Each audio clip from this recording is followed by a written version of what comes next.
stretched out there, and Oscar at the end of it, and Prez out here. And Prez started to back up to the piano, and he took the horn out of his mouth. He was looking in the piano at Oscar and didn't know that a mic was right there in the end of the piano. And he looked at Oscar and he said, "Lady Pete," he said, "where are you, mother?" He said, "At." And the whole place came down.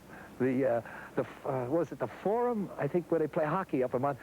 Oh, there must have been thousands of people. And it was like a waterfall. And afterwards, of course, and it was on the ballot.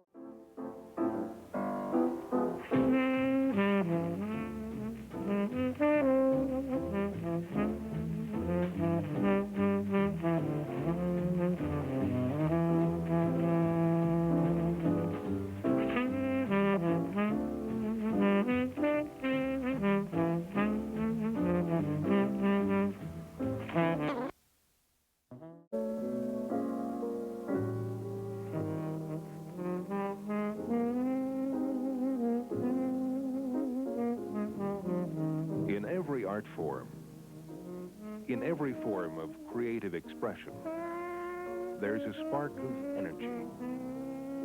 An energy which can kindle a whole new style, a whole new approach. If the flame is fresh, exciting, and strong, it'll be passed on a torch from generation to generation. This is the story of a spark, which became a gentle but a giant gleam. It's the story of Lester Young, one of the most creative and influential artists in American music.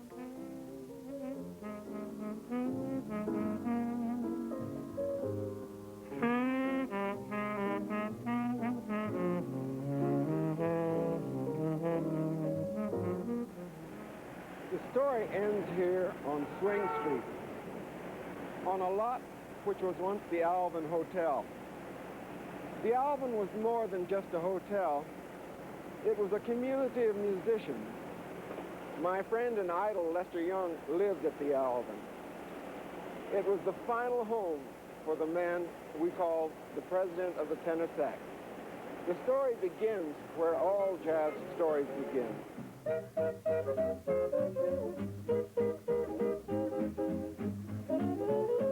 New Orleans, 1917, an ethnic melting pot, a unique phenomenon where Christianity met voodoo, where the French Quarter met Storyville, where white met black, met Creole.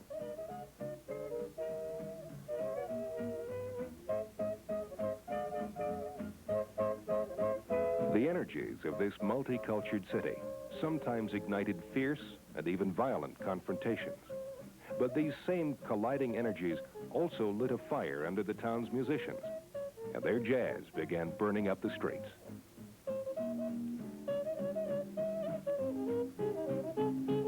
It had been 5 years since Willis Young brought his family to New Orleans from the Mississippi town of Woodville. Educated at Tuskegee Institute, Willis taught music to his entire family and to anyone else who could accept the demands of his teachings. While Willis was preparing the Young family musical ensemble for public performance, 8-year-old Lester would slip out into the New Orleans streets and absorb the exciting sounds of the Dixieland musicians. Between shoe shines, passing out handbills, and other means of earning a penny, little Lester was ever listening and ever learning.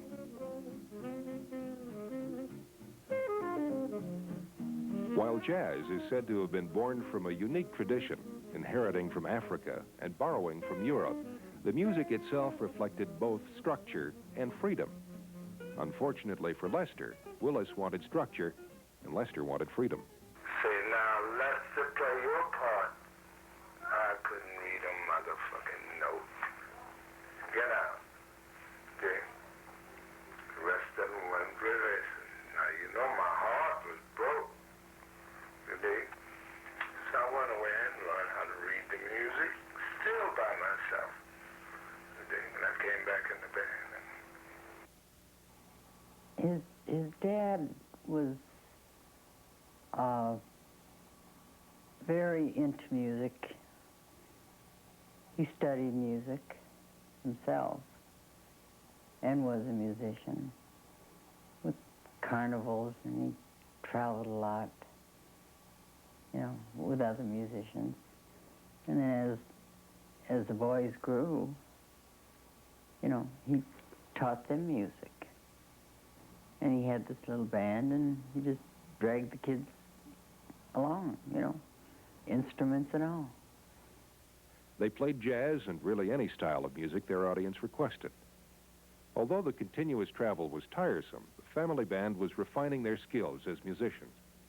Lester played mostly drums, along with trumpet, violin, and saxophone. Sister Irma was becoming an accomplished alto saxophonist.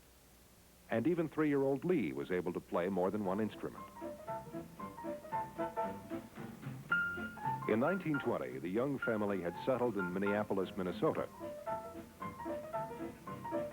By the spring of 1922, Lester's musical interests took an interesting turn. At the age of 14, he found the drums cumbersome, mostly to his social activities. Every time I'd be in a nice little place and meet me a nice little bitch, dig, her mother would say, all right, Mary, come on, let's go. God damn, I'm trying to pack you. I'm through with drums. Motherfuck some drums. All other boys got little clarinet cases, trombone cases, trumpet cases. Yeah, I'm wiggling around with all this shit. Enter the saxophone, a more social instrument as far as Lester was concerned. Soon as I heard this bitch, I knew it was for me. The Young family continued to tour, with the Twin Cities being their home base. While they toured, a new sound was being heard.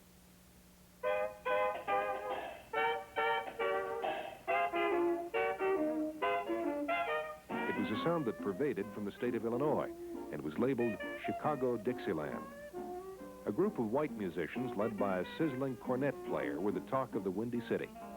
Bix Beiderbecke was etching his style on the canvas of American music. It wasn't Beiderbecke, though, that caught Lester's ear. It was the sound of a 25-year-old sax player named Frankie Trumbauer, who played a tune called Singin' the Blues.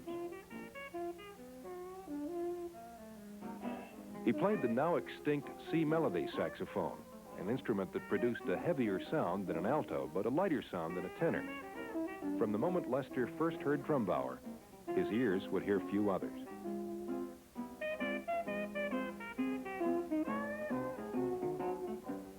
In 1927, Lester decided to leave the family band to avoid touring the Deep South.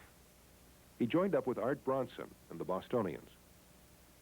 Lester continued to tour with the Bronson Band until the Bostonians disbanded in 1930. He then headed back to the Twin Cities, where he lived with a woman named Beatrice in downtown Minneapolis. From 1930 until 1935, Lester gigged in the Twin Cities, besides stints with various other acts in different parts of the country. He joined the legendary original Blue Devils in 1932, after co-leaders Ernie Williams and Buster Smith impressed Lester with something more than just their music. Buster Smith. And they bought that new Ford, brand new Ford. Ford went back there again. We wasn't going to play. We just happened to be passing through that. And we went back there again, and we drove up in front of Lester's house there. He didn't live about a block from the place where they worked at. That 5 Point there, they called it. And he looked out there and seen it had that brand new Ford there, just tore the paper off and everything. That he went back to the house, got his horn, got his suitcase back, went on, left his wife too. Yeah, left his wife there, and the whole time he stayed with her, he never did send for his wife. Lester's life with the Blue Devils outlasted the Ford Roadsters, and he stuck with them until their demise in 1933. He then joined up with the legendary King Oliver, who was past his prime, but was, to Lester, a kindly old fellow. Also added to his resume in the early 30s was the Clarence Love Band and the Benny Moten George E. Lee Band in Kansas City. Lester and his friend Herschel Evans would swap gigs, alternating between the Moten and Lee Band. It was with Moten that Lester probably met William Basie, although neither could recall their first meeting. Lester moved back to Minneapolis and married Bessie Cooper. Bess gave birth to a girl, Beverly. My mother loved music. This is the way my father, told me. Because I didn't know my mother. She died when I was just a baby. He really cared about my mother. he loved the both of us. And when he lost her, that really dug a hole in his heart. It was more the rule than the exception that nightclubs such as the Apex in Minneapolis were being closed due to violation of prohibition laws. I picked up the paper, got onto a streetcar, going downtown to play pool, looked at the headline, Chief Hart raids Apex Club. I still remember those headlines indelibly written in my memory. And it struck me that this group would be unemployed. So I decided to go up and sign them to a contract, even though I did not have a place for them to play at the time. Though I did have a place in mind, the place that became the Cotton Club. The Cotton Club's house band included Rook Gans, Adolphus Allsbrook, Popeye Booker, Bill Pugh, Boyd Atkins, and Harry Pettiford. Pettiford would soon be replaced by a man who at this time was gigging in Kansas City. All the guys loved Lester. They knew Lester and had worked with him. So we called Lester in Kansas City. We sent him down a ticket. We picked him up at the station. Over and above his undeniable talent, his contribution to jazz, was Lester as a man, as a person, to me, was one of the gentlest, nicest human beings I'd ever met. Corrales paid the group $126 per week.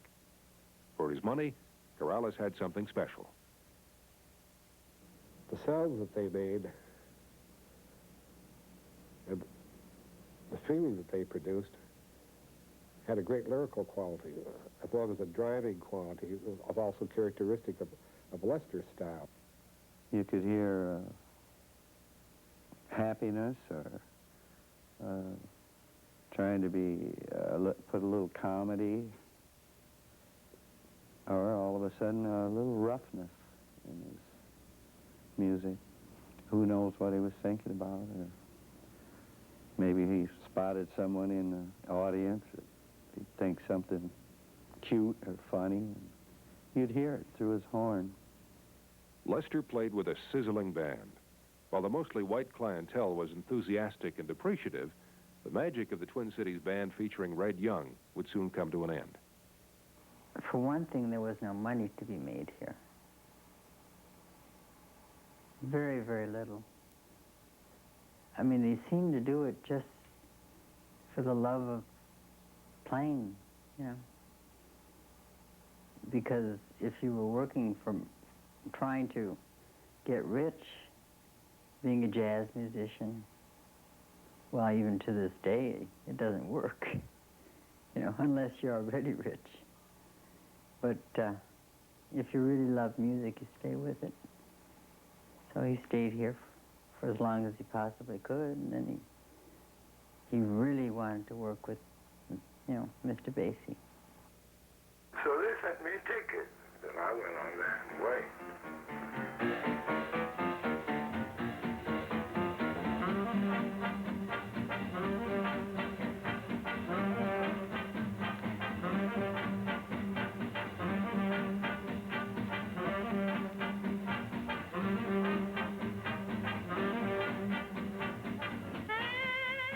Kansas City, the 1930s. A town notorious for being notorious. They had a mayor named Pendergast, a gangster who presided over a police force of which 15% had known criminal records. A wide-open town? That's putting it mildly. Kansas City in the 30s was a roaring hotbed of corruption. Indeed, KC spelled sin.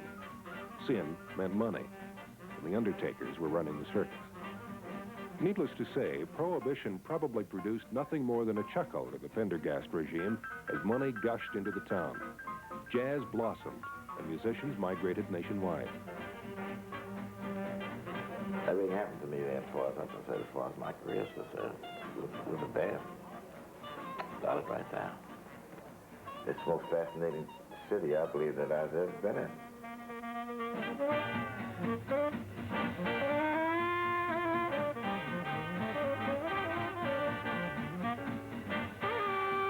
The Basie Orchestra could be heard nightly at KC's Reno Club. It performances were broadcast live. That's how a young talent scout discovered the Basie sound. The sound led him to Kansas City, and then to the tenor chair. Fletcher Henderson had told me how wonderful Lester was when he heard him with Moulton's little band. So I gave Fletcher the money to bring Prez in because Coleman Hawkins had left. So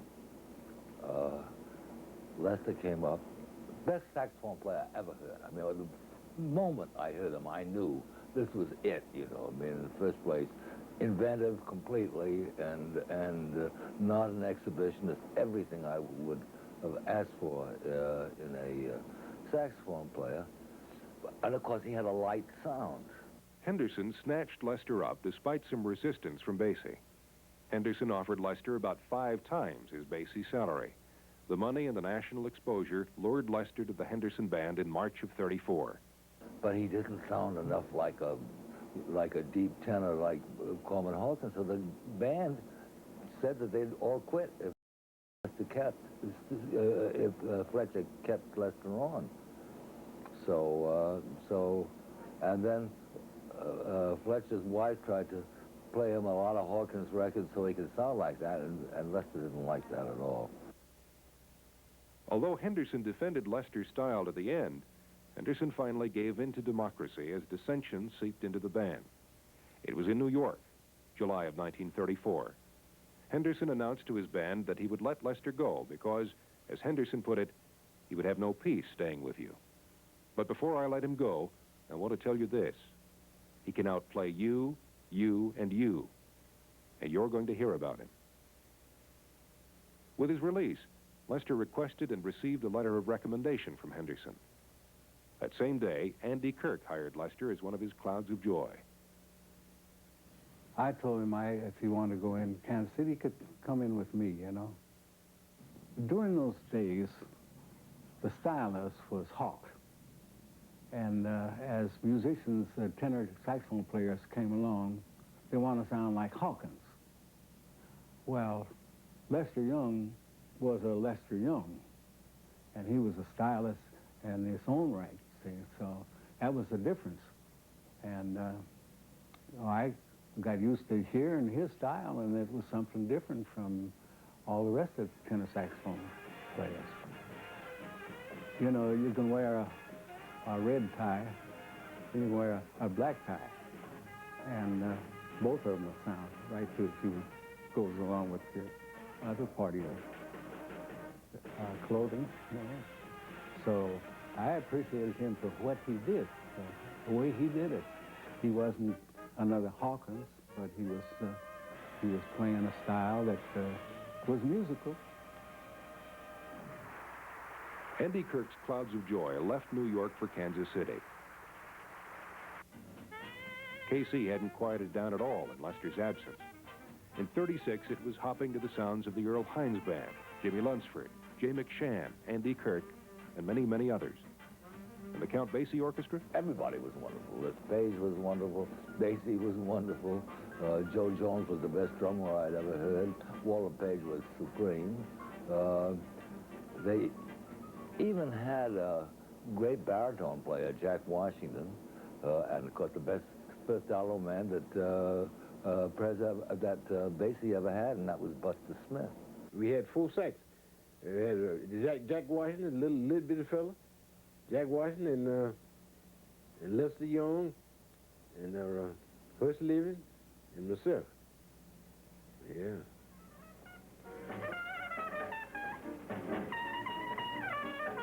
En route to New York, a trumpet player heard a Basie set at the Reno Club. He sat in with the group and soon forgot all about New York. Buck Clayton. Right away, I said yes, because I liked the band. I'd never heard anybody play like these guys. Perez, Joe Jones, Walter Page. I never heard anybody play like that, so I joined right away.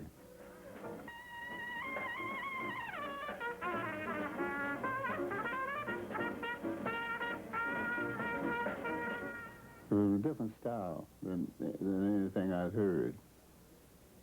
Loose was a good word for it, and everything just flowed, especially with Les Prez, because Prez, to me, I think was about the best jazz man I'd ever heard.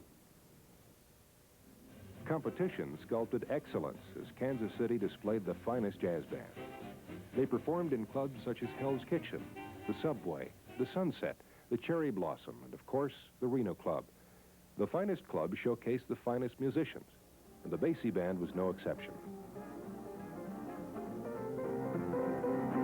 The band was as unique as its leader. The Count blended discipline and freedom superbly and highlighted his sidemen equally. The band boasted the finest rhythm section of its day. Walter Page, Joe Jones, and the Count laid the foundation. The ornaments of the band, however, were the two tenors, Lester Young and Herschel Evans. He was as great as Lester was in one way, but he didn't sound like Prez. He sounded a little bit more like he admired Coleman. And although he had a different, beautiful tone, he was a little, that's what made the interest in Basie's band, was two different styles, Lester on one end, Herschel on the other.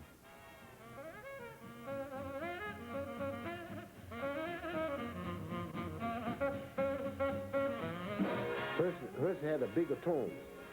That's when they got that around those ranges thing, they found, because I knew that myself. All sweet numbers, slow, sweet ballads and things, we let Herschel take the solo, because he had a bigger tone, and he had a little better idea than Lester on tunes like that, slow tunes. But Lester Young had a round tone. It was kind of piercing tone, but it was round, but because he had played alto so long.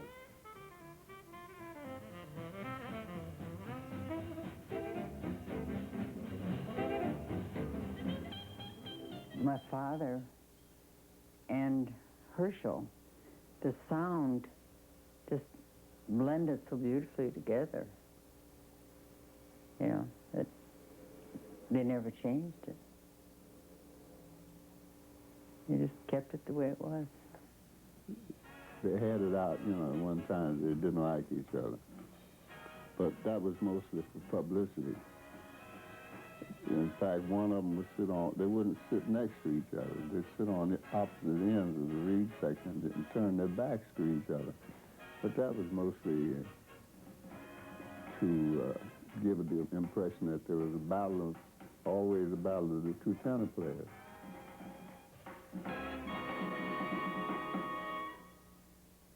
By 1936, John Hammond, talent scout for Columbia, was raving about the group in downbeat. Unfortunately, he raved while his competitor, Decca, had signed a naive Basie to a contract. On Halloween night of 1936, the band was headed to New York. It appeared. On their way to New York, they stopped off in Chicago. Coincidentally, John Hammond was also in the Windy City at a recording studio for the Vocalion label. There, Hammond recorded members of the group under the name Joan Smith Incorporated. At that session, their first, they recorded Evenin', Boogie Woogie, Lady Be Good, and the first recording to feature Lester Young, called Shoeshine Boy. Following their recording session, the group left Chicago, making the trek to New York. When Prez went to New York, they finally left and went to New York. They made a record, I don't know whether you recall this or not, called Every Tub. Well, listen to that record sometimes, and you hear my theme song on the last part going out, which Prez was sending me a message, let me know that he was thinking about while he was there, you know.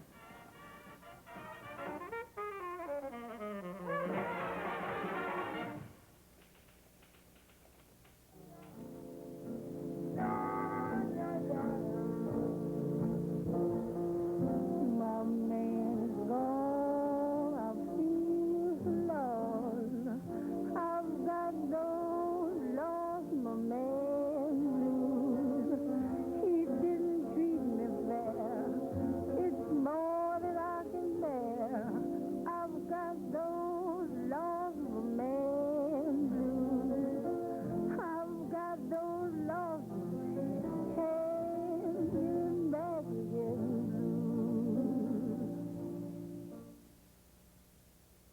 That was a beautiful lady.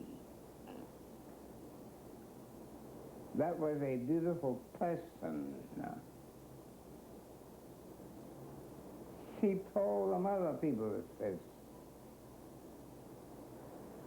don't do what they say I do. If I catch you doing anything of what they say I do, I'm gonna take my foot and ram it down your throat. Never had nothing, no one to care. That's why I seem to have more than my share. I've got a man crazy for me. He's funny that way. Billy recorded with Benny Goodman in 1933 and followed that up with appearances at the Apollo Theater. It was January 21st, 1937. Hammond brought Teddy Wilson and his orchestra, featuring Billie Holiday, to a recording session. Basie's band was recording for Decca at the same time and same place. There, Billy met Lester. He really fell in love with her. And she fell in love with him. And this was shortly after they, as I say, they had gotten to New York. They were just like two friends. Two exceptionally good friends, because she admired Lester a lot, and he admired her singing. And they used to go out. Sometimes they'd go out together, but that was about all. But the only one Billy did like, kind of became involved with the band, in the band, was Freddie Green. And Freddie and Prez were, all of us, there was four of us used to run around, me, Prez, Billy, and Freddie Green. But there was nothing between Billy and Prez except admiration. She taught me a lot of things, you know, and got me little record dates, you know, play behind her, little solos and things like that. And I gave her the name of Lady Day. And she called him President of the tenor sax. And what was the joy to work with both of them was that what you got was perfection. I've never done it before. I've never done it since in my life, I don't think.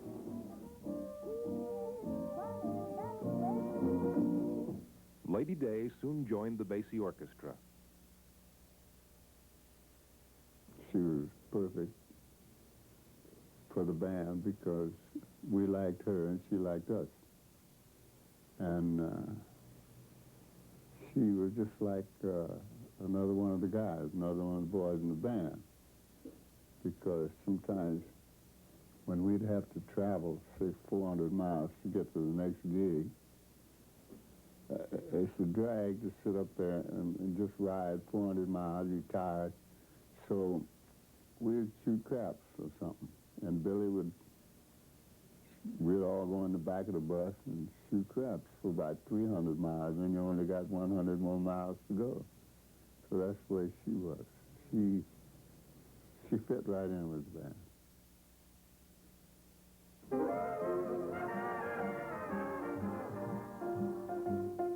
Take me back, baby, you're all I'm craving for.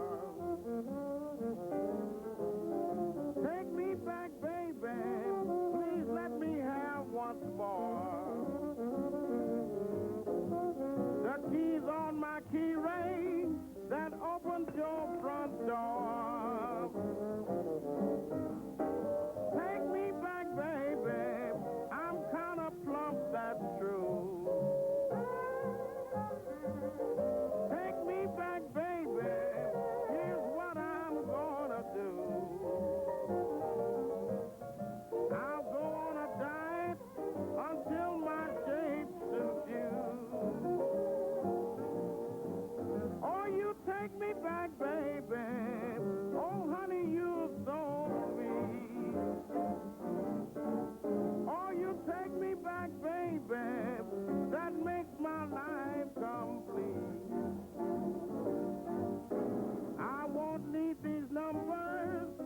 other gals on this street.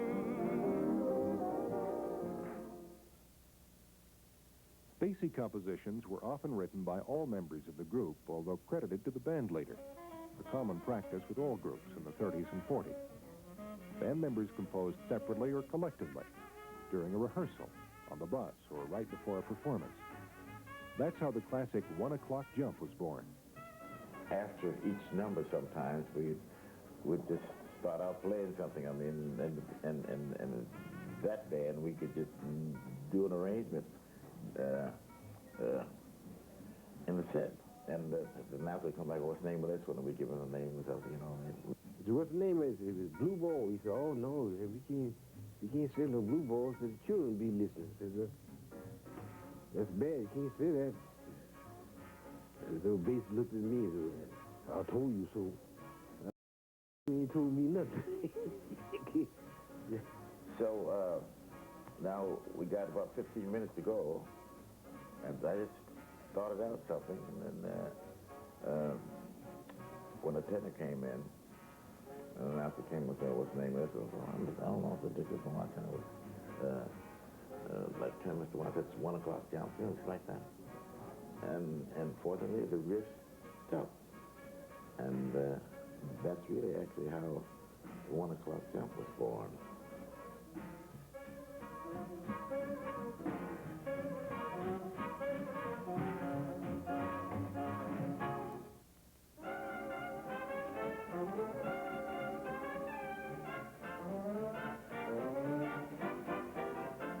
Kansas City and the Southwestern swing style had forged its place in American music by the late 30s. The Basie Orchestra was hot property, and touring never ceased. Continuous one-night stands produced tired musicians. Lester had his own way of dealing with fatigue. Lester and Buck always sat in the back of the bus where the engine was. Of course, they could light up some pots, and you couldn't smell it. And they used to always ask me for my hat. I kept the hat up there. And in that hat band, I'd have 7 or 8 sticks of pot. And they would want to take my hat to try it on. That hat couldn't fit their head, the head was too big. But they'd come in and tell me the hat fixed, the drop of the hat. Another time, we were playing in, I think it was Atlanta, and we used to kind of get on Prez. We said, Prez, you should buy you some new suits, because these suits he was wearing was threadbare, and we all were poor, because we were making $14 a week in Kansas City. So Prez really didn't feel like buying any new suits. So anyway, one day he went down and bought 6 new suits. And we were playing in Atlanta, Georgia. And Prez had all his suits lined up so pretty in the dressing room. We were down on stage playing. And when we got through, we came back up to the dressing room. Somebody had come in the window and stole all the pants to Prez's suits, just left the coats there. So he raved and raved. Yeah, he raved so much hell about these shoes. All he had was coats, no pants.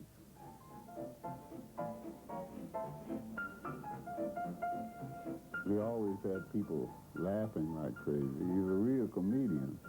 Prez was a real comedian. His nickname for Count Basie was Groundhog. That's what and he's the only one that could ever dare say it. But he didn't usually say it out loud so the others could hear. And in more elegant surroundings, Groundhog became the holy man. Trumpeter Harry Edison was Sweets, and Jimmy Rushing was Mr. 5x5. He had his own language, of course. I mean, that was not patentable, but there was nobody else talked like Lester, and nobody else thought like Lester. Lester had a way of speaking the English language like nobody else. He had names for everything. Like the police became Bob Crosby or the Fuzz. I think most of those terms started with him. And Joe Jones. Joe Jones picked up a lot from Lester, too. When we talked, nobody knew what we were talking about. Nobody understood us when we were together. When we talked, you stayed out of it, because you didn't know what we was talking about. Because 9 times out of 10, we didn't know what we was talking about ourselves. But we understood one another. And Lester's term for a fat lady would be lottie-dottie, which meant you can cut this if you want, all ass and no body. That was his way of expressing what a fat lady looked like. If someone came in, the Fred says, I feel a draft. Who opened the windows? I feel a draft. And then he'd look at the individual, he would call them an orange tucker, a Tommy tucker. If he called you an orange tucker, that meant you were a bad guy. Lester was a living, walking poet. He was more creative about this than others, and he had the capacity to coin expressions and use terms which others later picked up. So many of the terms that we use today, do you dig, and that's cool, are attributed to Lester Young. Lester Young's style of speech was as unique as his musical style, a style which was beginning to impel other younger musicians. But it wasn't just his tenor playing they were listening to, for his sensitivity and unique phrasing came through on the clarinet as well. And so Benny was playing his clarinet, and Lester had a beat-up old metal clarinet. And Benny listened, first of all, to Lester on tenor. And he said, my God, John, I'd never heard a tenor. He said, that's the way I play. And because Benny didn't play that well on tenor. But, I mean, it sounds like an alto, said Benny. It doesn't really. It sounds like a C melody, but still. So Benny was so impressed with Prez that he gave him his Selma clarinet on the spot. When Benny Goodman gave Lester a clarinet, Lester had never played clarinet before, but it's similar to tenor. So he took Benny's clarinet and played just beautifully on it. I think Blue and Sentimental, but Lester playing the clarinet. Uncle Bubba played the clarinet on that great Blue and Sentimental solo that Herschel did. And anytime I want to show somebody how good Prez was on the clarinet, I play that.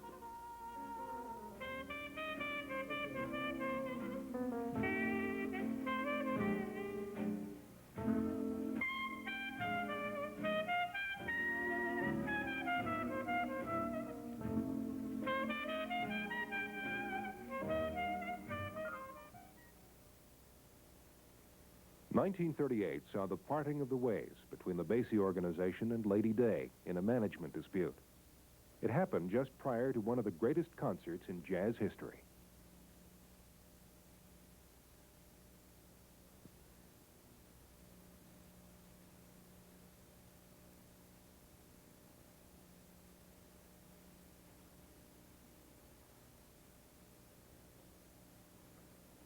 Tonight is old boss Count Basie for the first time since Kansas City.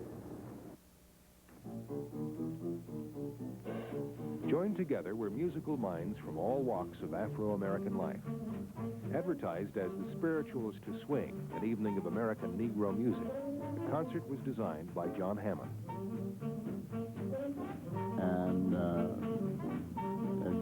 John Hammond had so many spiritual singers.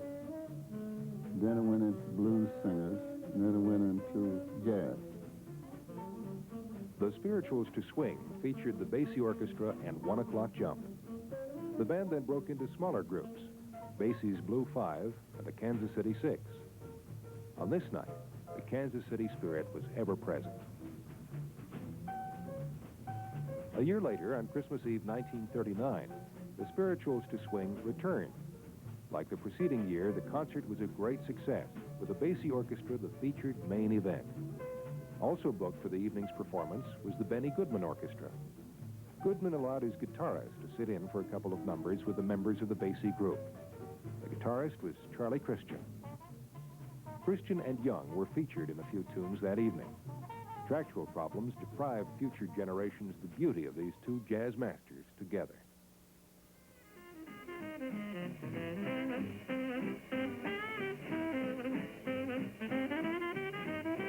At Carnegie Hall, the Basie Band evinced their greatest quality, versatility. Often described as many bands within one band, the Basieites showed that technique wasn't necessarily the greatest virtue of jazz. Creativity, spontaneity, the feeling of the moment, that was jazz.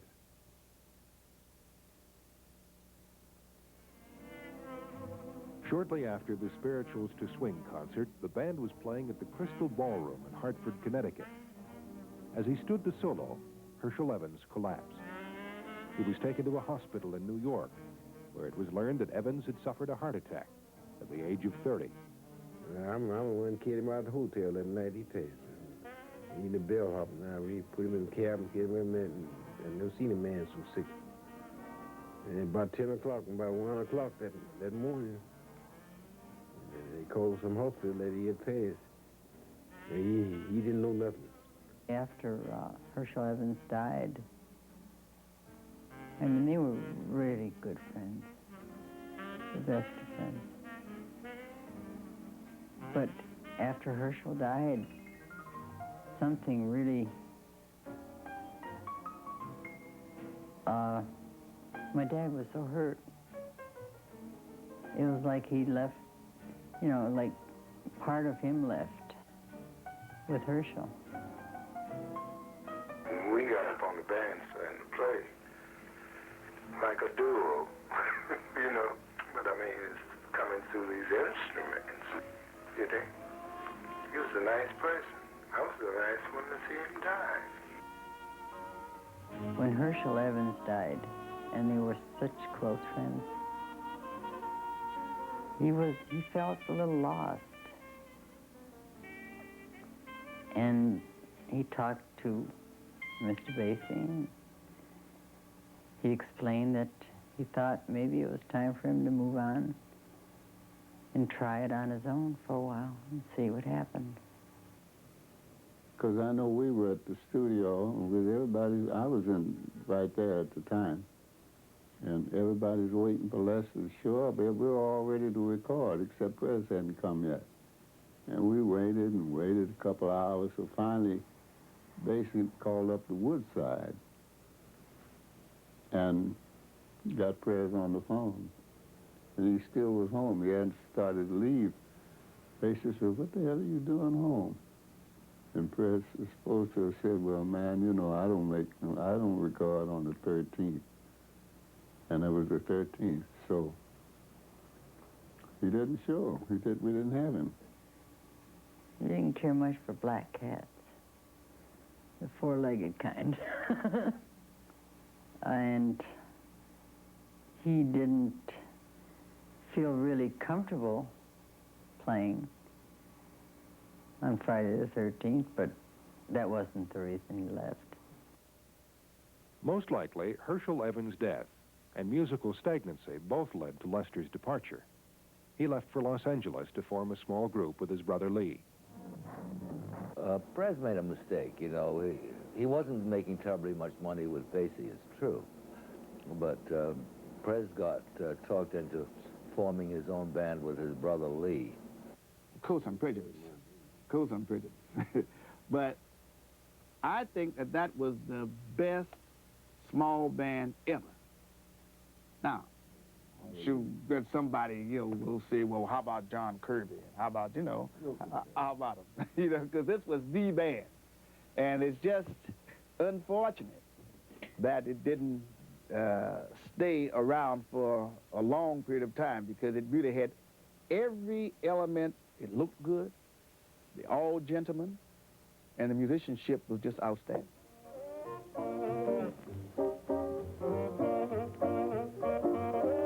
Lee started the band, and we were working at Club Capri on La Cienega and Pico here in town. And I think Lester just left Basie and came out to join our band. The main thing I remember about it is that the union wouldn't let him work right away. He had to be presented as an act for about 6 months, I guess. The Lee and Lester Young Band frequently in L.A. and in New York, although they never recorded. In early February 1943, Willis Young died in California, and soon afterward, the Lee and Lester Young Band disbanded for good. Lee began his long association with the Nat Cole Trio. Lester joined the Al Sears Band for a USO tour. In 1943, Joe Jones approached Lester in an attempt to convince him to rejoin the Basie Band at the Count's request.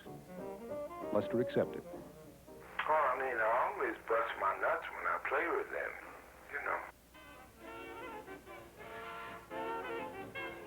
Things had changed in Lester's absence. In the band, there were new faces. The country, too, was undergoing change as a great wave of patriotism swept across America.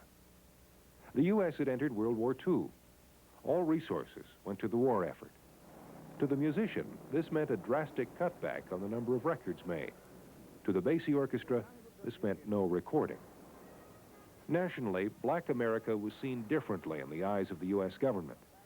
Although blacks had always exhibited a tremendous desire to serve in the armed forces, the government seemed oblivious to the black ambition to serve. Uncle Sam's attitude had changed with America's involvement in World War II. The government announced that the proportion of black enlistment would increase corresponding to their proportion of the population. However, in the words of the Secretary of Defense, coloreds and whites were not to intermingle. What all this meant to Lester Young was that Uncle Sam wanted him. Lester's final stay with Basie lasted only 10 months, as draft notices continued to follow him everywhere. Lester's hope was to stay one step ahead of the mail. Years ago they used to have a thing in baseball, break up the Yankees, and then they had another thing in Philadelphia, break it up, Phillies up. World War II, 1944. They said, let's break up Basie's band. In 1944, Lester signed to perform for the film Jammin' the Blues in Los Angeles. It remains one of the greatest jazz films ever made from both a musical and visual standpoint.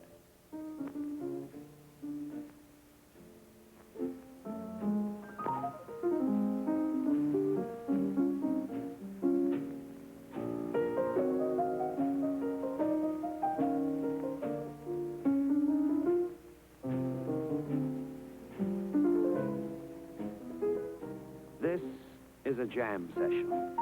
Quite often, these great artists gather and play ad-lib hot music. It could be called a midnight symphony.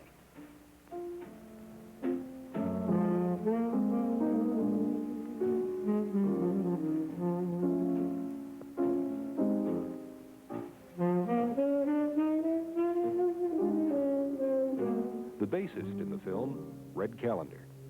Norman Granz and John Mealy, the producer-photographer, were behind that. And I don't know how it all came about originally. They just decided that to get a bunch of us who happened to be in town at the time and do this film, Jammin' the Blues.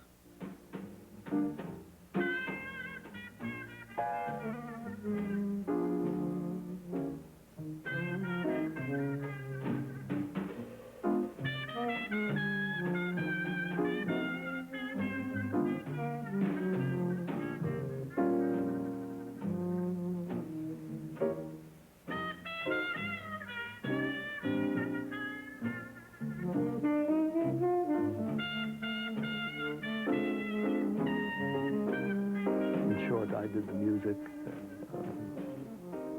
and Mealy took care of the photography and direction.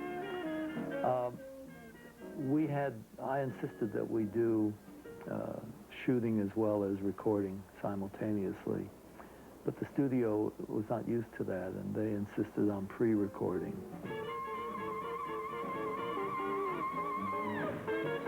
We didn't rehearse. We just make a setup and we'd call a tune and play. That's why it was called Jam and the Blues.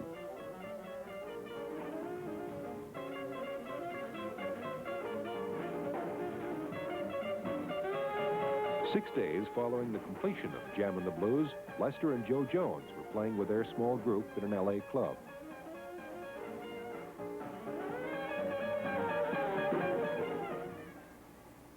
And this man who had been there all evening, dressed in, you know, a long chain and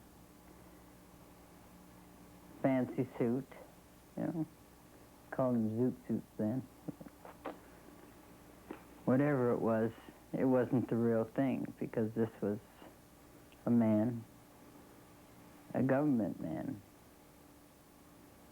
saying, well, and all evening it's pretty strange because this man had been buying him, you know, drinks.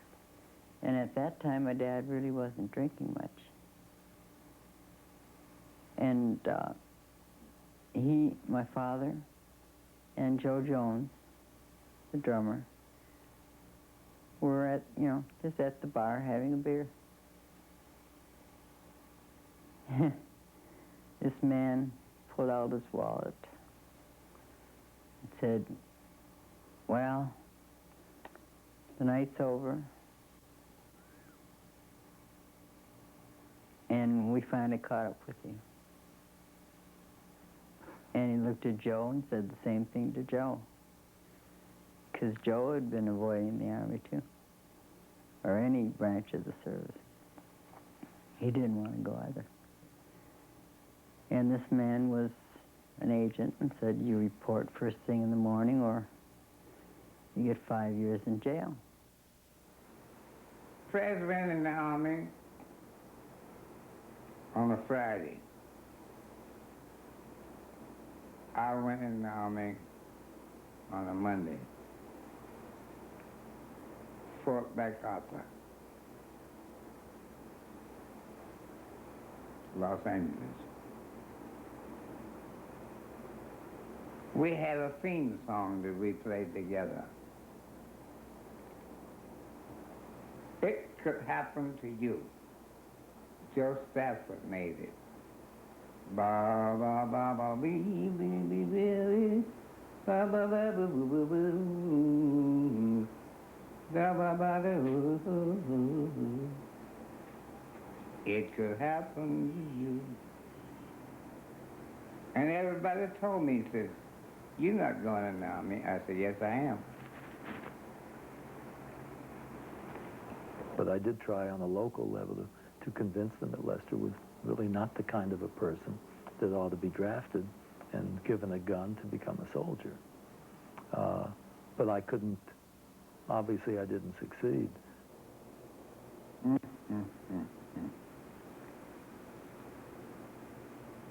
Billy, the bass player, says it hurt him to have to take a gun and put on Lester Young.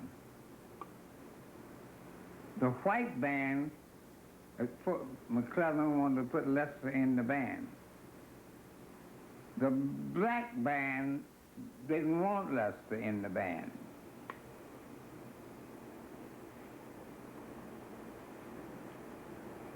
The white band was going to pass Lester off as being white.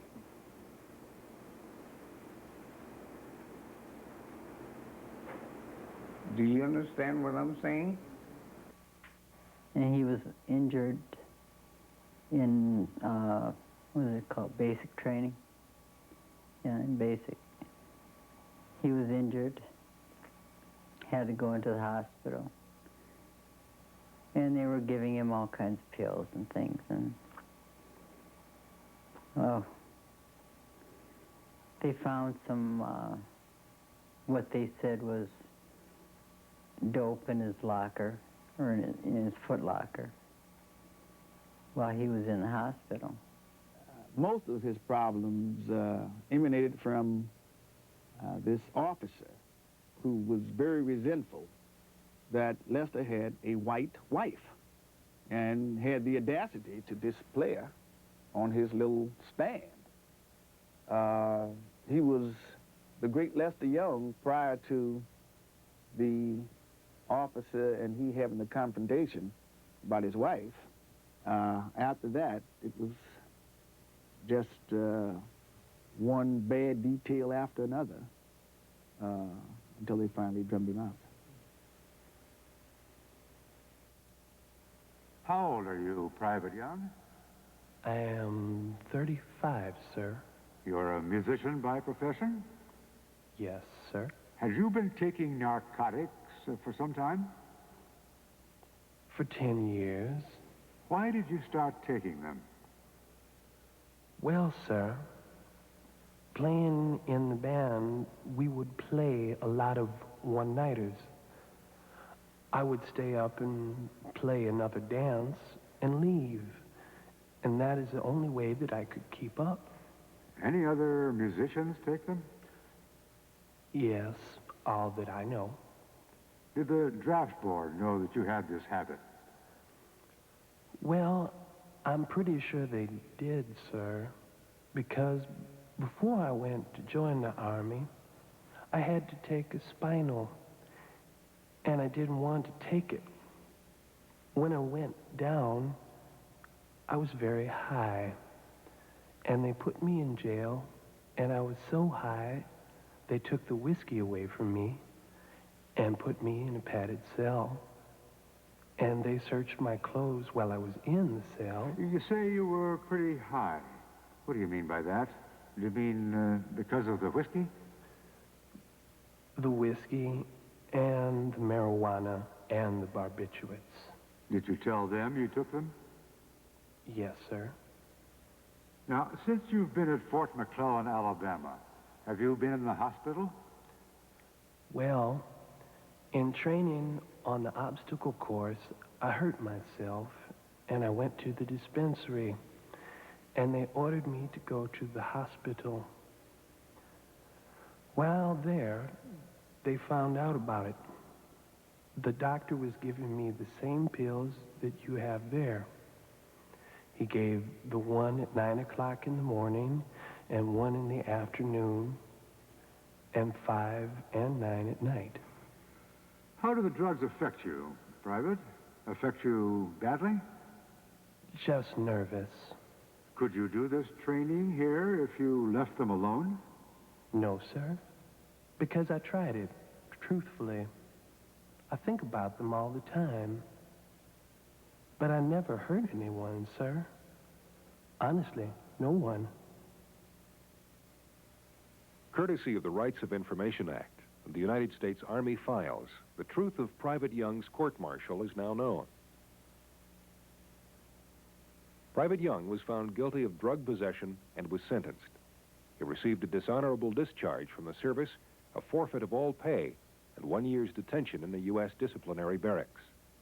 Private Young served his sentence at Fort Gordon, Georgia.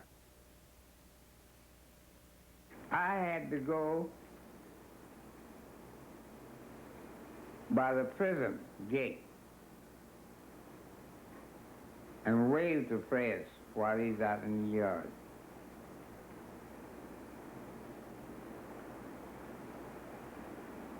The way they treated Mr. Lester Young,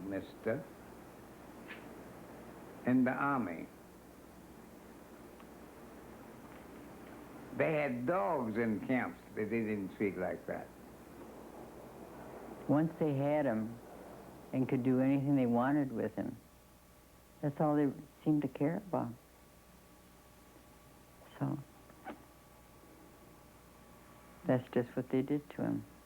They tried to break him in every way. I'll cry a many nights thinking about what they did to him.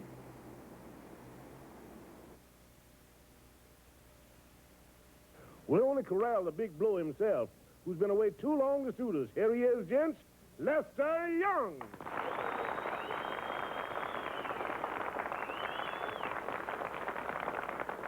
Hi, Lester. It's a real boot to see you've checked out of that khaki suit. Thanks, Ernie. As you see, I've even taken all the GI paint off my horn. Well, let's not just stand around talking, Lester. All of us are planning to hear some of that tenor chanting. Okay, Ernie, with the King Cole Trio and Buddy Rich on drums, we'd like to toy around with These Foolish Things. Oh.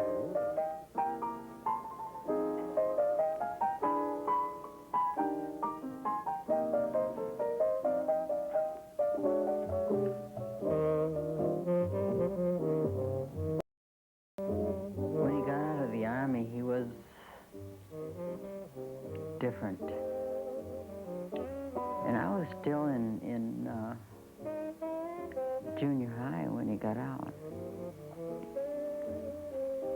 You know, I was quite young, and I noticed a big difference in him.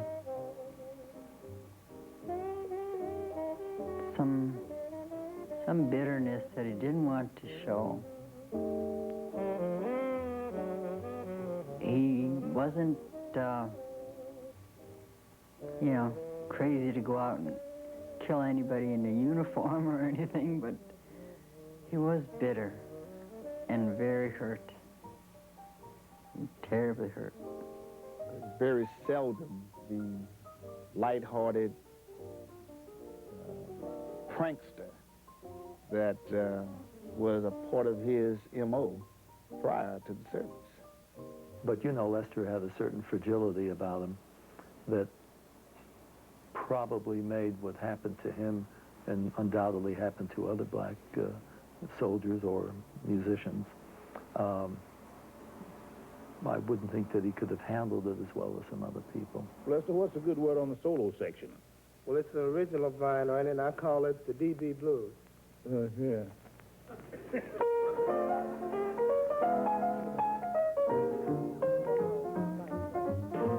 But when he came out, he sounded just probably a little better than he did with Basie to me. That's when he came out, went right into Jazz Philharmonic. And there was no difference. If anything, he sounded better. Maybe it's because he's just glad to get out of the Army. But he sounded beautiful. No difference, unless it was for the better. You find a lot more honking, a lot more overt expressive things like that. You find him using not only more honking, but more the top range of the instrument, more of an intense wailing type of a sound. You never think of his records with Basie as being a wailing sound, a crying sound. You find a lot of cry in the music. You find a really thick blues type of quality in the music starting there, more overtly bluesy.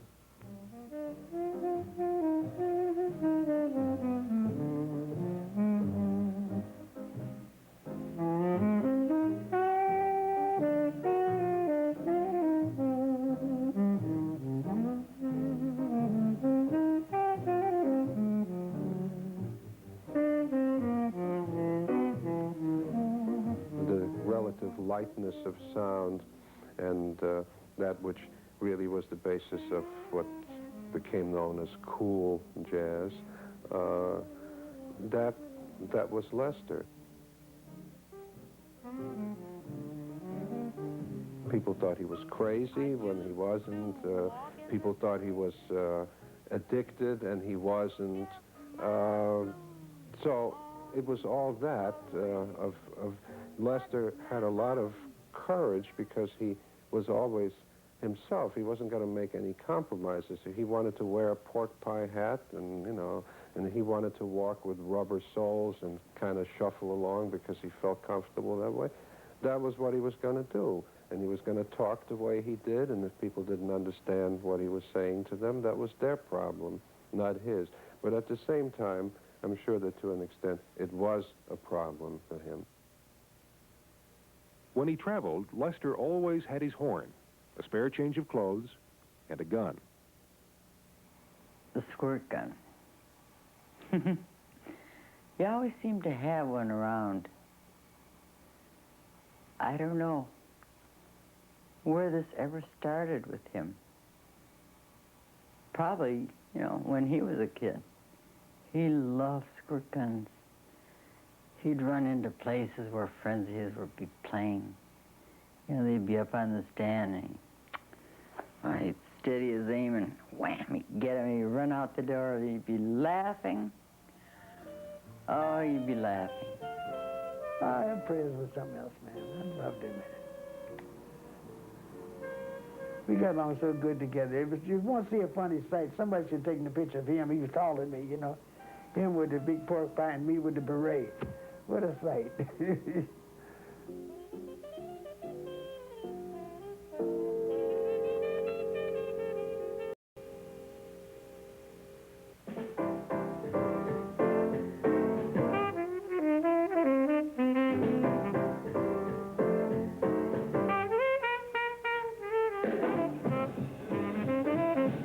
Jazz at the Philharmonic.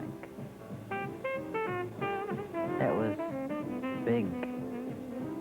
Another very important thing to him was joining, you know, being asked to join that organization, working for Norman Granz.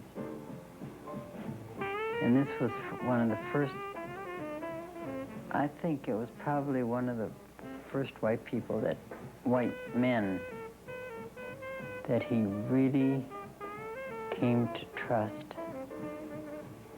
and believe in.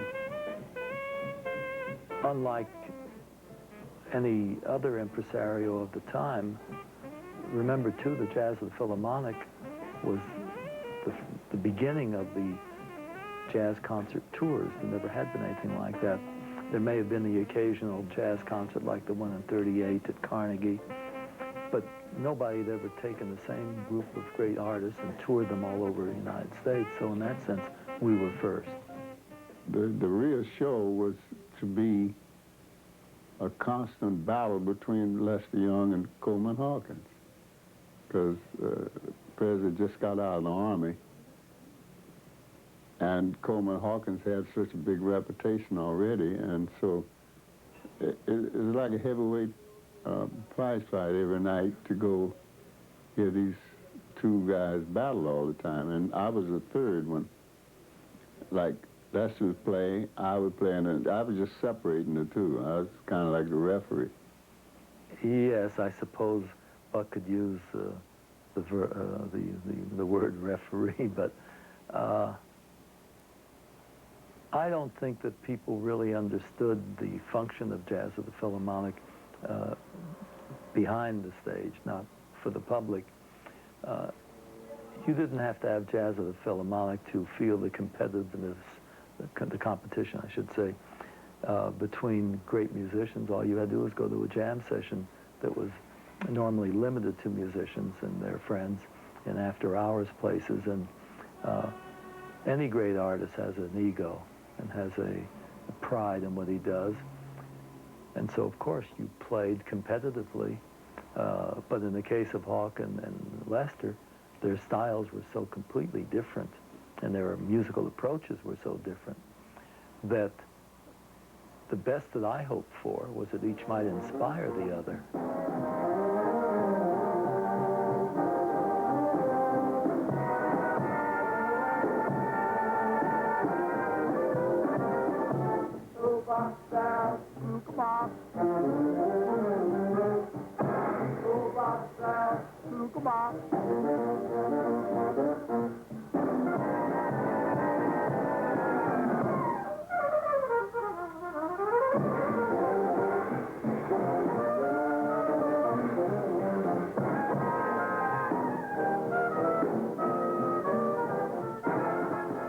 Some of the funny things, like a drummer who was playing behind him, and he says, not so many bombs, baby. Just give me some rat-a-tay, rat-a-tay, yeah, rat-a-tay, yeah. You know, he could describe something, and when he describes it, it looks just like that, you know. He was always, say, if you like, relaxed in his playing. I remember Hawk telling me once that he said, no matter how I could ever be relaxed at my best, I'll never be as relaxed as Lester. Well, that was Lester's, but Lester was relaxed about everything. you see. I mean, when we went to eat, he'd eat sometimes in strange ways, strange combinations. But he never would eat nothing. He liked Chinese food, but he'd order up a lot of Chinese food. He'd take a little taste of that, little taste of that, little taste of that, little taste of that, and that was it, and they'd leave it. I mean, it was just like, he could have fed the whole army on the food he left, you know. He used to drink quite a bit. He drank maybe a fifth a day or something like that. And frequently I used to go mix his morning drink for him, which was a bottle of Sauterne and a big punch bowl and a quart of gin. And that's the way he would start the day. Didn't seem to affect him, but I couldn't handle it with him. On February 21st, 1951, Lester led his own small group at a concert at Carnegie Hall. He followed that up with an appearance at Birdland and at the first Newport Jazz Festival. His music remained supreme, and when we got him back with Basic, you know, he was better than ever. He was reunited with the rhythm section, and they had all sorts of marvelous musicians there at that time. During the 50s, Lester played as much as his health would allow. He gigged with Basie on special occasions. He continued touring with Jazz at the Phil. He also led his own small group. His drummer was Connie Kay. Started playing with Lester. I couldn't understand a thing he was saying, you know. I'd have to ask the other guys in the band, say, what did he say? What, you know. And, you know, he'd call a tune like he'd say, like there's a tune called She's Funny That Way, you know, instead of saying she's funny, he'd tell the piano player, she's funky that way, you know, or something. He was unique, very unique man. And he wasn't a dummy, he's very intelligent, you know. People looked at him and said, gee, that cat's thing. But Lester wasn't dumb, man. He was a very smart man. And you know, now that I've gotten older and I look back at it, man, I gained a lot of knowledge from that man. All great comedic talent, and Prez really was a great humor. It's timing, too. He used to say things just right. But I remember once, I think it was in Montreal, and one of the joys that the guys had, because Prez could really take a ribbing, and the guys used to play to him, kind of. And one of the jokes that they would do, Oscar Peterson and his trio with Buddy Rich, you know, with Ray Brown and Herb Ellis, they would play the ballad medley. And that year, Prez was playing I Didn't Know What Time It Was. Incidentally, he never played any tunes that he did not know all the lyrics to. It's another very interesting thought. I was not raised that way. I was raised to play tunes by the harmonic structure, knew most of the melody, and everything. Prez wouldn't unless he knew the lyrics. He wanted to get inside the song, kind of. But anyway, he was playing on that tour. His ballad, in the ballad medley with all the other guys, was I Didn't Know What Time It Was. And of course, it's a very beautiful song. And you can develop it to a high, in other words, where there are maybe 4 chord changes, you can put 8. You can keep it moving and revolving.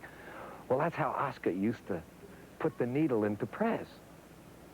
Prez would come out and they'd start. He'd lead Prez in fine, and then Oscar would go through these manifold different changes, moving here, there, and everywhere.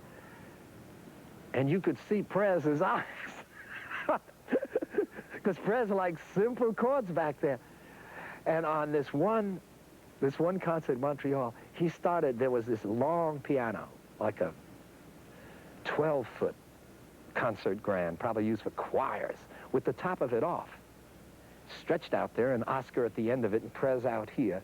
And Prez started to back up to the piano, and he took the horn out of his mouth. He was looking in the piano at Oscar, and didn't know that a mic was right there in the end of the piano. And he looked at Oscar and he said, Lady Pete, he said, where are you, mother? He said, at. And the whole place came down. Was it the Forum? I think where they play hockey up in Mont. Oh, there must have been thousands of people. And it was like a waterfall. And afterwards, of course, And it was on the ballad medley, so it was right out in the clear. Lady Pete, where are you, motherfuckers at?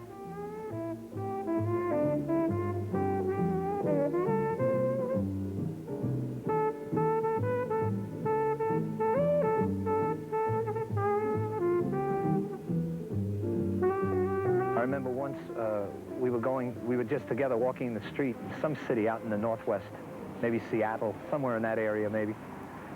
And we walked into a restaurant just off the street, and the man kind of looked at Prez and looked at me as if to say, I wonder what these two are up to, or what are they even doing together, and why do they want to eat in my restaurant? And Lester said, come on outside, Bob. And we went back outside. He said, let's find another place to eat.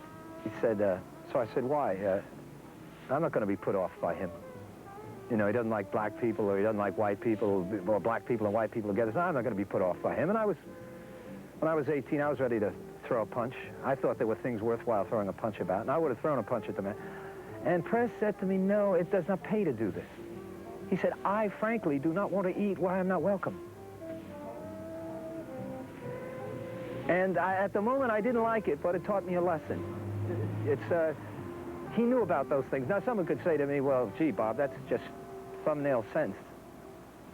I don't know about that.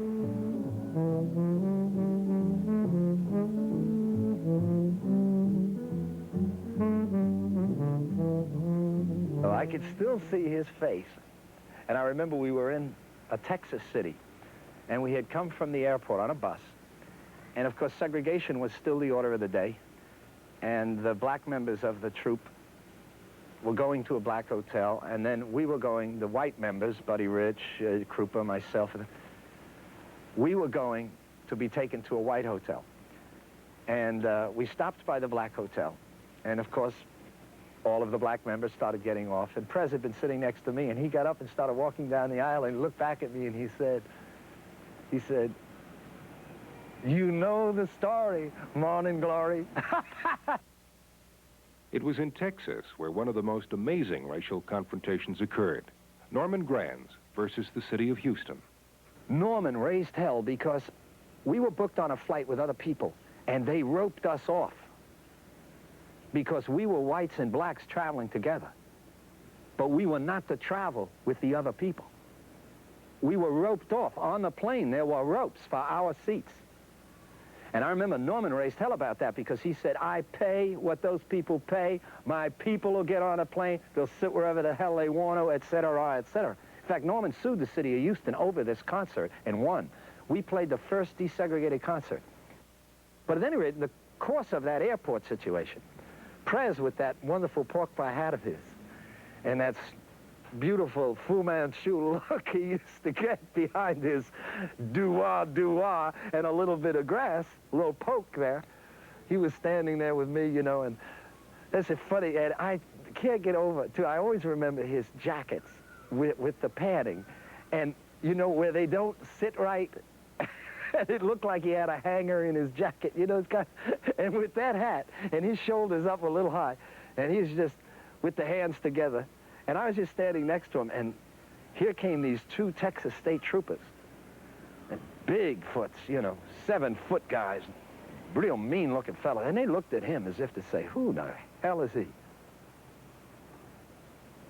And Prez, they stared at Prez, and Prez stared back at them. Finally, Prez hit me in the elbow, and he said, Socks, he said, tell them I'm a cowboy.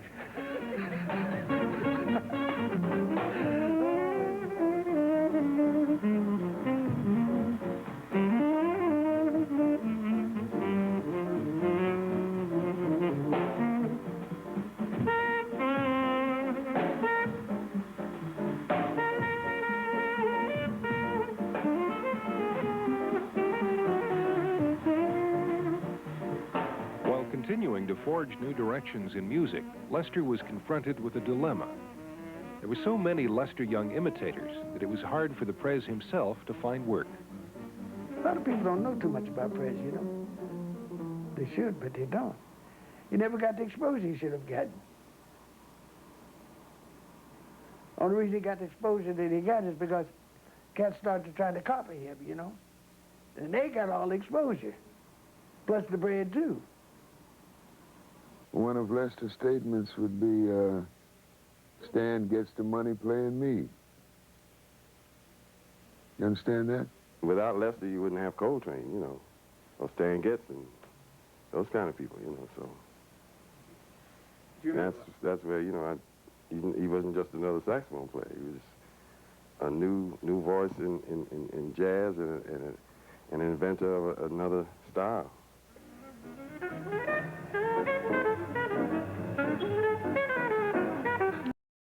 I used to go mix his morning drink for him, which was a bottle of Sauterne and a big punch bowl and a quart of gin.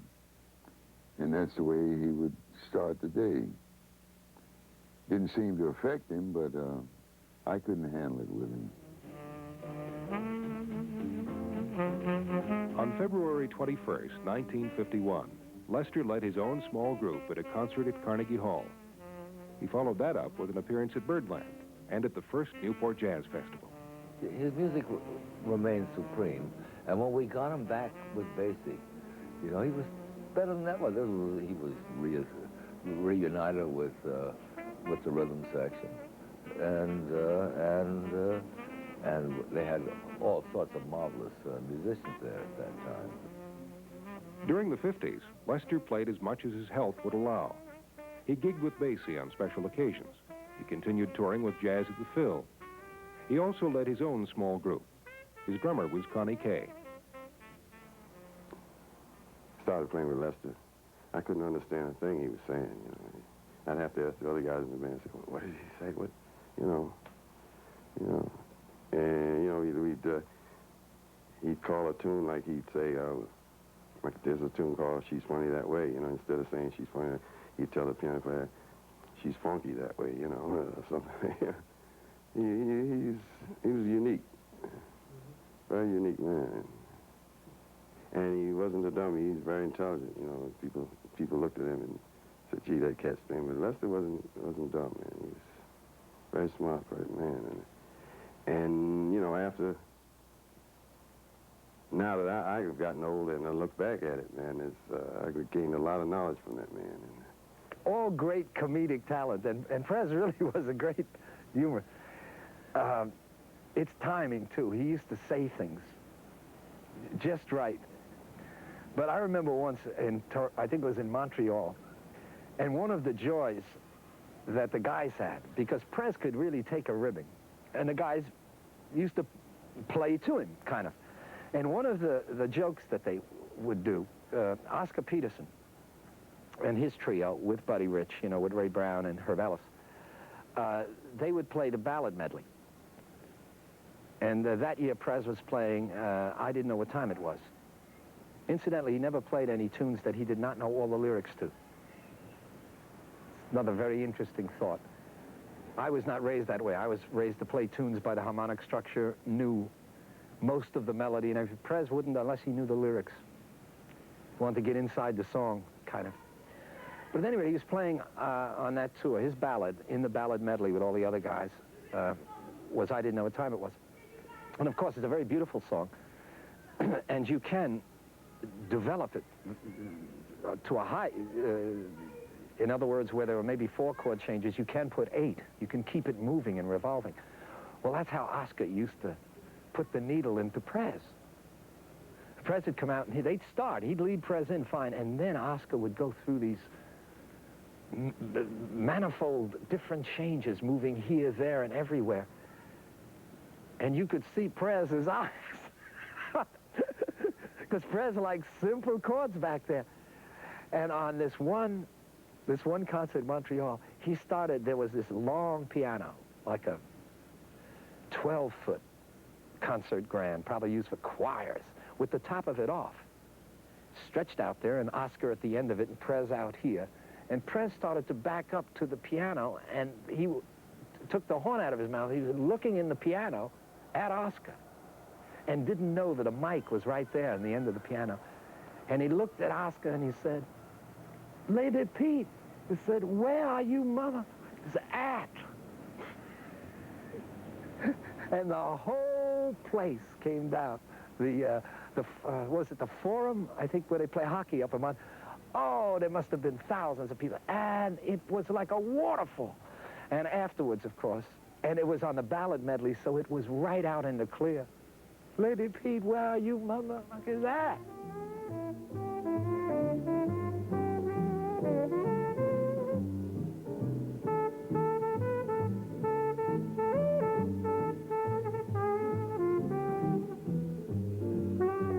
I remember once we were just together walking in the street in some city out in the Northwest, maybe Seattle, somewhere in that area maybe.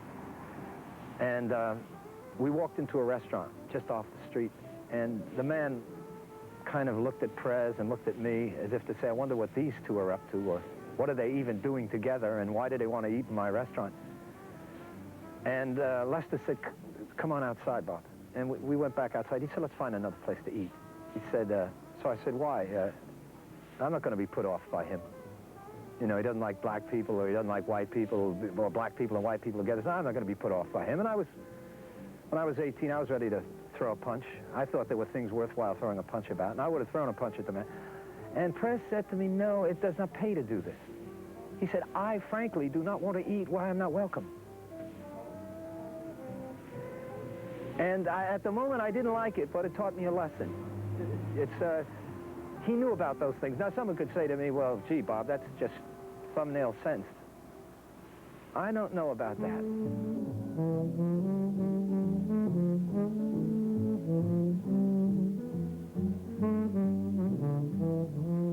So I could still see his face. And I remember we were in a Texas city, and we had come from the airport on a bus. And, of course, segregation was still the order of the day. And the black members of the troupe were going to a black hotel, and then we were going, the white members, Buddy Rich, Krupa, myself, we were going to be taken to a white hotel. And we stopped by the black hotel. And, of course, all of the black members started getting off. And Prez had been sitting next to me, and he got up and started walking down the aisle, and he looked back at me, and he said, you know the story, Morning Glory. It was in Texas where one of the most amazing racial confrontations occurred. Norman Granz versus the city of Houston. Norman raised hell because we were booked on a flight with other people, and they roped us off because we were whites and blacks traveling together. But we were not to travel with the other people. We were roped off. On the plane, there were ropes for our seats. And I remember Norman raised hell about that because he said, I pay what those people pay. My people will get on a plane. They'll sit wherever the hell they want to, et cetera, et cetera. In fact, Norman sued the city of Houston over this concert and won. We played the first desegregated concert. But at any rate, in the course of that airport situation, Prez, with that wonderful pork pie hat of his, and that beautiful Fu Manchu look he used to get behind his doo-wah, doo-wah, and a little bit of grass, a little poke there. He was standing there with me, you know, and that's funny, and I can't get over it, too. I always remember his jackets with the padding, and, you know, where they don't sit right, and it looked like he had a hanger in his jacket, you know, it's kind of, and with that hat, and his shoulders up a little high, and he's just with the hands together. And I was just standing next to him, and here came these two Texas state troopers.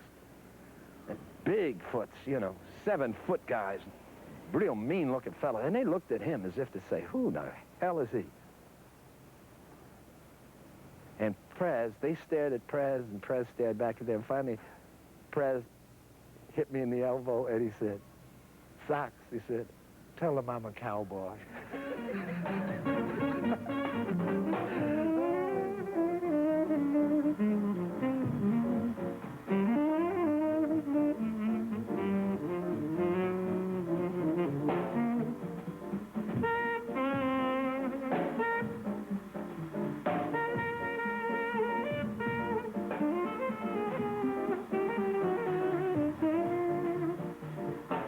Continuing to forge new directions in music, Lester was confronted with a dilemma. There were so many Lester Young imitators that it was hard for the Prez himself to find work. A lot of people don't know too much about Prez, you know. They should, but they don't. He never got the exposure he should have gotten. Only reason he got the exposure that he got is because cats started to try to copy him, you know. And they got all the exposure, plus the bread, too. One of Lester's statements would be, Stan gets the money playing me. You understand that? Without Lester, you wouldn't have Coltrane, you know, or Stan Getz and those kind of people, you know, so. That's where, you know, he wasn't just another saxophone player. He was a new voice in jazz and those kind of people, you know, so. That's where, you know, he wasn't just another saxophone player. He was a new voice in jazz and an inventor of another style.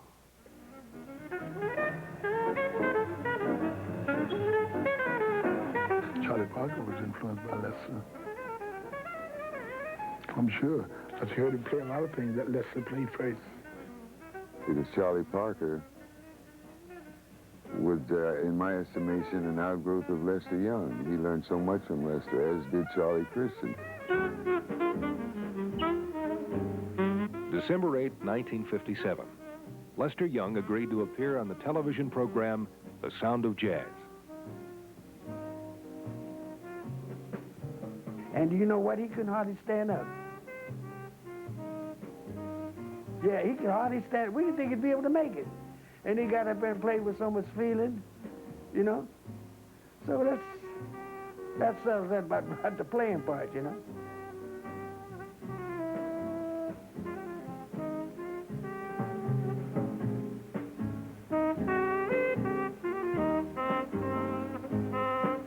Shortly after the performance, Lester went under the strict care of Luther Cloud, a physician and jazz fan.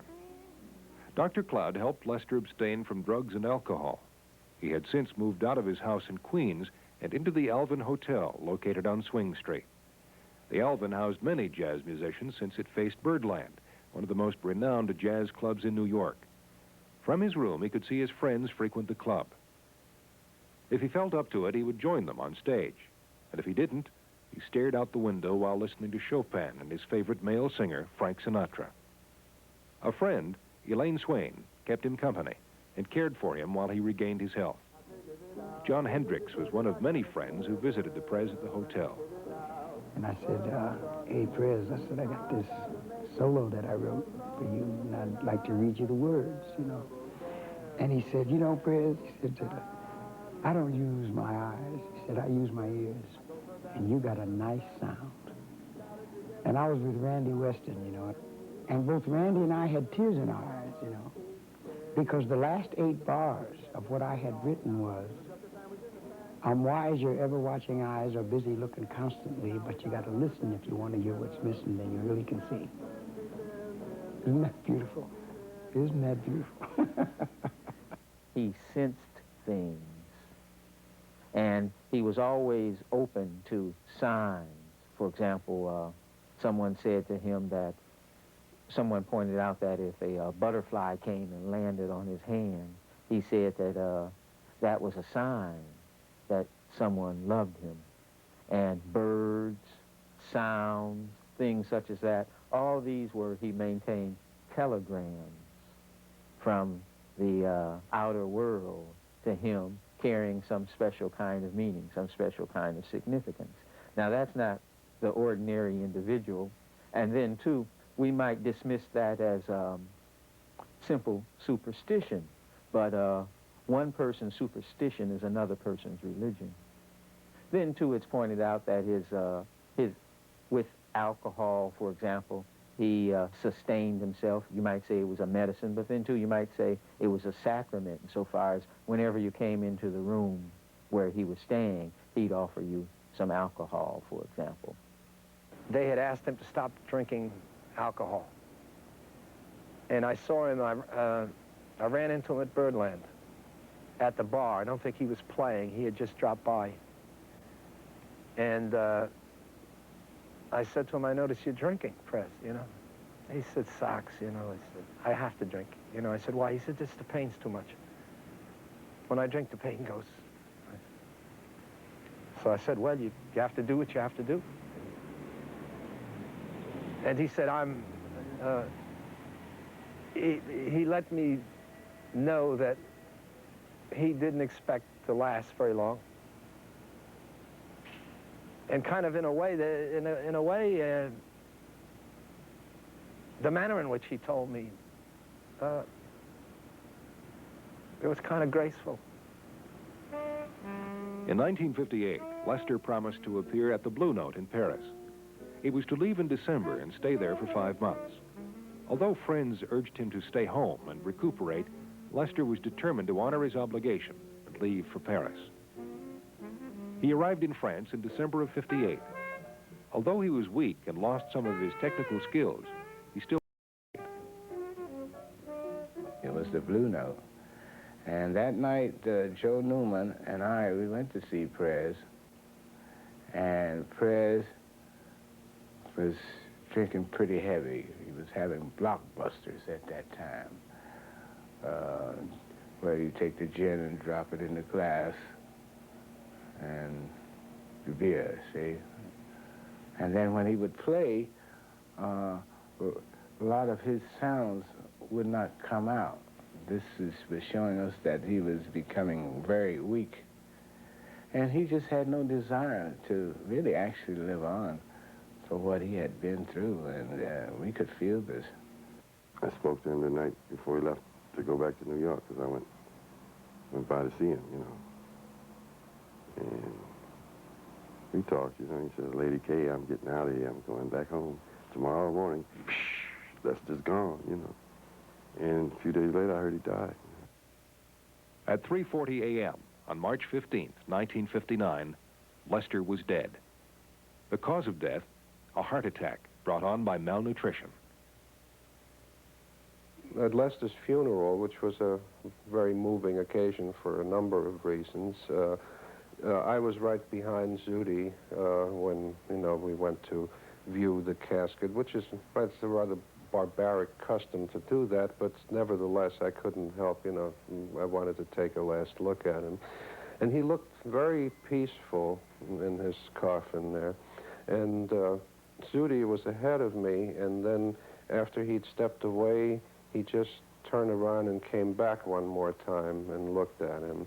And later, Zudi told me, he said, I just wanted to look at him one more time. He said, that's the first time I've seen him really peaceful, you know. And he said, it wasn't usually, I don't like to, you know, to look at dead people, but in this case, it looked to him, to Zudi, as if Lester had really found his peace at that point. Another thing about that funeral that made it so moving was that Billie Holiday was there, and of course we all know how close they were. And Billie wanted to sing. And she wasn't allowed to, because they had taken her cabaret card away. But his funeral was in a church, and but the law would not allow her to sing. But she said, they wouldn't let me sing, those MFs, they wouldn't let me sing, you know. So finally they took her to a bar next door and got her calmed down. 4 months later, Billie Holiday would die.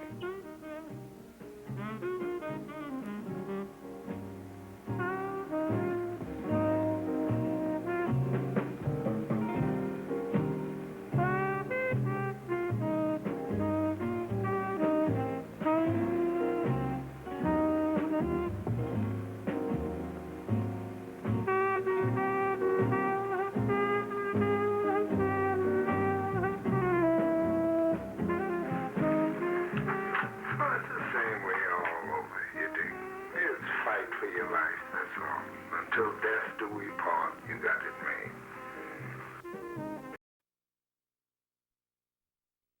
Fight for your life, that's all. Until death do we part, you got it made.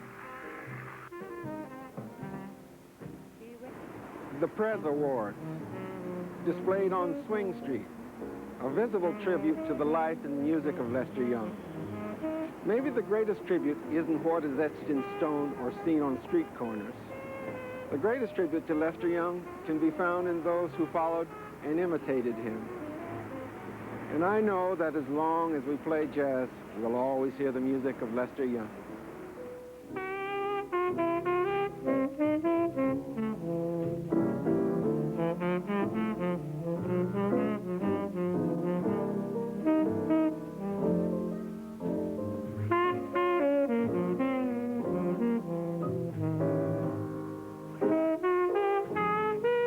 I think Prez had walked with almost a vision.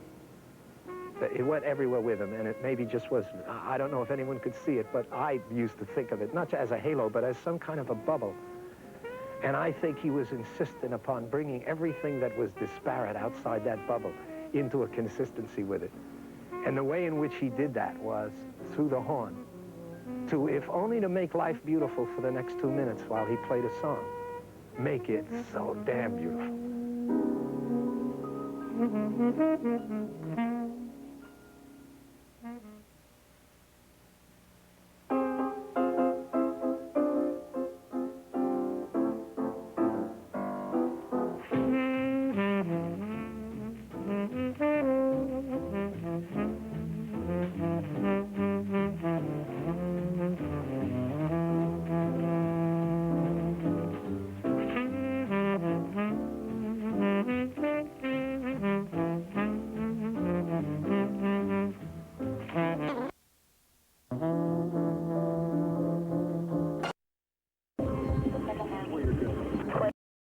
Mother Magnet, and she's, you know, it's after many times when you find yourself laughing, you say, oh, I wish John could be here, he'd love it. So you're thinking love, you're vibrating love, it's a